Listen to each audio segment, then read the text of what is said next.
सुनो, तुम्हारे बाबूजी तो कब के गुजर गए। अब उनका जो सामान है वो पड़े पड़े कबाड़ा हो रहा है। बेच ही दो, कुछ पैसे आ जाएंगी। बात तो सही है। अगले संडे फुर्सत में यही करेंगे। अगले संडे रोहित सारा सामान कबाड़ी को घर बुला के दे देता है। तभी उसकी नजर बाबूजी की पुरानी टीवी पर जाती है, जो इतने सालों तक कूड़े में पड़ी थी, फिर भी चमचमा रही थी।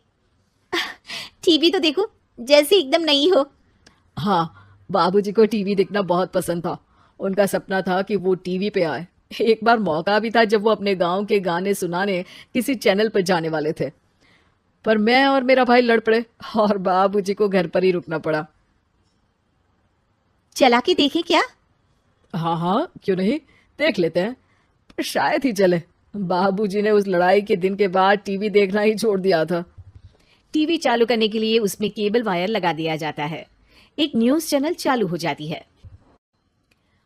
स्वर्ग की सीढ़ी के रास्ते हैं तीन, तीनों के तीन रास्ते हैं संगीन। पहला रास्ता है सांप की बीन, दूसरा रास्ता घर में बिछा कालीन, तीसरा रास्ता कलकत्ता से चीन। ये क्या बकवास खबर है, कुछ अच्छा लगा दो। अरे आप बोलो तो सही, कोई अच्छी खबर सुना देता हूं। मेरा तो काम ही खबर देना है। अरे बाप रे, टीवी बात कर रही है। हाँ, ये न्यूज वाला मुझसे। हाँ हाँ, आपसे ही तो बात करूंगा ना, आपके घर में हूं तो। अरे, ये सपना है क्या? तुम हमसे बात नहीं कर सकते? अरे सपना नहीं भाई साहब, ये टीवी जादुई टीवी है। बोलो, क्या खबर सुननी है, वरना ब्रेक लेने का टाइम आ जाएगा।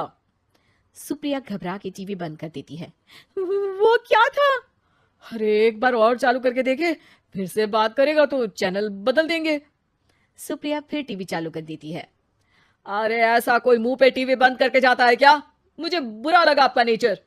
चाय पानी तो पूछो। सुप्रिया टीवी के बटन से चैनल बदल देती है। अब टीवी पर एक फिल्म चल रही है। अरे ये तो सूर्यवंशम है ना? हाँ, और ये ठाकुर को जहर की खीर दे दी और उसको पता भी नहीं है। ए भाई, खीर मत पीना, उसमें जहर है, मत पीना। ठीक है महाशय, जैसा आप कहें। हाँ। अरे आपकी बात मान ली, पूरी पिक्चर ही अब तो बदल जाएगी। मतलब ये सच में जादुई टीवी है? तभी वहां कबाड़ी आ जाता है। भैया, टीवी के 150 रुपए दूंगा, चलेगा? अरे 1.5 करोड़ में भी ना दे तुमको ये टीवी हम। अरे 1.5 करोड़ खरीदने को होते तो तुम्हारे घर में ये पानी चाय नहीं पीता, अंबानी या टाटा के घर बैठा कोल्ड कॉफी पीता। रोहित कबाड़ी का हिसाब करके उसे वहां से चलता करता है और अपने भाई शशिकांत को फोन लगा के बुलाता है। शशि थोड़ी ही देर में वहां पहुंच जाता है। क्या हो गया भैया? अरे बाबूजी का टीवी याद है? हाँ हाँ, जिसमें घुसे रहते थे हमेशा वो, और अपने को कुछ नहीं देखने देते थे। अरे वो अब जादुई टीवी बन गया है। भैया, आपकी बकवास करने की आदत अब तक नहीं गई। अरे आपके घर में बच्चे हैं, अब तो बड़ों जैसी बात करो। रोहित जाके टीवी चालू कर देता है। टीवी पर एक जादू का शो हो रहा है जिसमें एक जादूगर है। अब मैं अपनी टोपी में से कबूतर निकालूंगा। श्रिंग ब्रिंग श्रिंग बम फोपा फुफी फुफा पाउ। टीवी से कबूतर निकलता है और शशिकांत के सर पर आकर बैठ जाता है। भैया, ये क्या हो रहा है? भैया इसे उड़ाओ। एक कबूतर, जा जा कबूतर, चल निकल। अब मैं टोपी में से सांप। सांप सुनते ही शशिकांत कांप जाता है और भाग के टीवी बंद कर देता है।